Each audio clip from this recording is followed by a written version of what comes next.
we haven't been able to say this at all this season, but Argyle have won away.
Finally, something to cheer about for the travelling Green Army. Over 10,000 miles travelled since the last time that Argyle won on the road in the league. That was at the back end of last season against Rotherham, but who cares now? Argyle have finally done it this year, and to do it at Fratton Park against Portsmouth and keep themselves in that relegation scrap at the bottom is so vital. This is Argyle Analysis, and it is our great pleasure to take you through an away victory today. Aaron Cusack is with me as normal.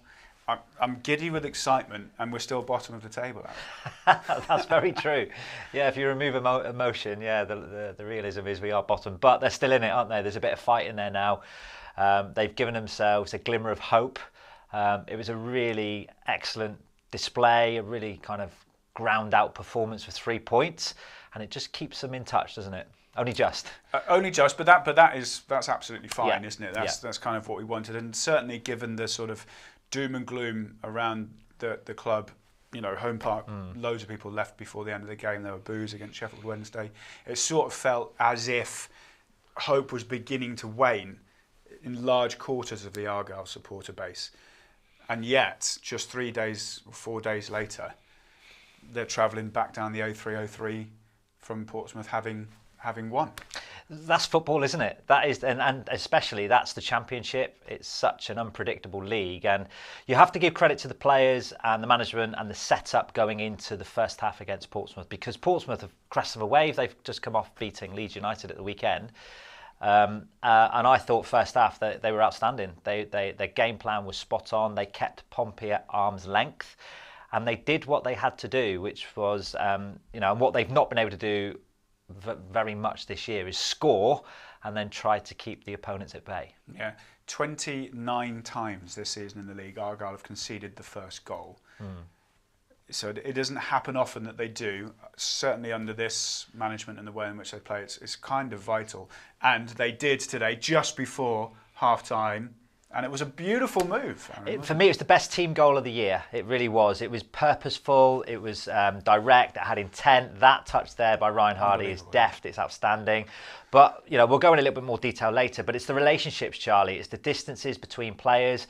And it became a free-flowing opportunity. And then that was right before half-time. And then right after half-time, an opportune moment for Ryan Hardie to run almost half the pitch and just put it in the bottom corner. Keeper will be disappointed he didn't save it, but hey, sometimes you need to take a little bit of luck out of the games. And he just shoots there, and I don't know whether the trailing defender just blindsided the keeper a little bit. But then, as we know, the red card, and then Al-Shish with a real clean strike, wasn't it? Out of nothing, right towards the end of the game. And then it was a relatively nervy last 11 minutes of injury time. But thankfully they held on. Argyle supporters well know the history of this fixture. The last 3 times before Wednesday, the game has finished 2-2 at Fratton Park. Oh, wow, okay. And Argyle quite often concede right at the end. Right. In injury time, I think in those 3 games it's been 88 minutes plus. So that 11 minutes felt like a lifetime, but they did manage to see it through. Just on Ryan Hardie as well, Miran Muzic was bigging him up before the game, saying that he's back involved and he's been a type of player that Argyle have missed in the period he's been out with that back injury. Heaped a little bit of pressure on him, obviously, all of that talk. But he's the type of player that will like to hear that and thrive from it. He also loves playing against Portsmouth. That's his 5th goal against Portsmouth in the last 5 games against them. Outstanding. It just goes to show Ryan loves pressure. So whereas others, they might heap pressure on him, he thrives off it. So he wants to be the man in the moment. He wants to be the one in the limelight, scoring the goals and setting up as well. And people just say, oh, he's a good runner. He's actually a very intelligent footballer. His runs are purposeful. The fact that he had a good awareness of Bundu for his goal, where it was just a deft touch, and there's more to his game than just running, and they need him more than ever. And the fact that, unfortunately, he picked up that injury, the latest injury, when he was probably in the best form of the season for himself. But, he's gritting his teeth. He's probably not playing fully injury-free at the minute, but he's showing his worth and his value for this time of the year, which is vital. Yeah, absolutely. Let's have a little look at Argyle going forward, because there were good glimpses, weren't there? There were. I mean, they were secure at the back, and Pleggy on the right-hand side here. I like the fact that he stepped in, and he was allowed to step in because we've got a +1 on the back line. So the back line were nice and neutral and safe. And then the fact that he had the ability to regain the ball first and foremost, but then the ability just to drop the ball over the back of the Pompey trailing defender's head for Ryan Hardie. That was a brilliant strike, by the way, and it's actually an outstanding save. So they showed endeavour when they turned the ball over. I mean, Bundu turned the ball over from sloppy pass. Could he have slid Ryan Hardie in? Probably. But you can probably forgive him for having a go because of where the keeper was. Yeah, look right. And from this angle, it looks like it's going in and it just drifted wide. So it's easy to look back on it and go, oh, we should have put Ryan Hardie in. But this is the goal. Look at Puat's endeavour to drive, committing the fullback. Obafemi recognising the space to exploit. And as this ball goes on now, as it comes through, look at Bundu's endeavour as well. So Ryan Hardie and Bundu have got a relationship here where there's now a 2v1 in our favour in an overload. And as a result, they are in close proximity to each other. Ryan knows exactly where Bundu is. It's a lovely little touch, and then what a brilliant finish. Right on half-time, crucial as well. And then 2 or 3 minutes into the second half, real deft touch by Matty Sorinola, just places it forward, and Ryan just runs and runs and runs. And then, he gets a bit fortuitous with the keeper. But for me, you've got to be in those moments, and he pulled the trigger. And, it was great for me to be able to get their noses in front by 2 and then go, okay, let's keep them out. And I know the red card did change things, but up until that moment, Pompey threatened, but they didn't fashion out chance after chance after chance.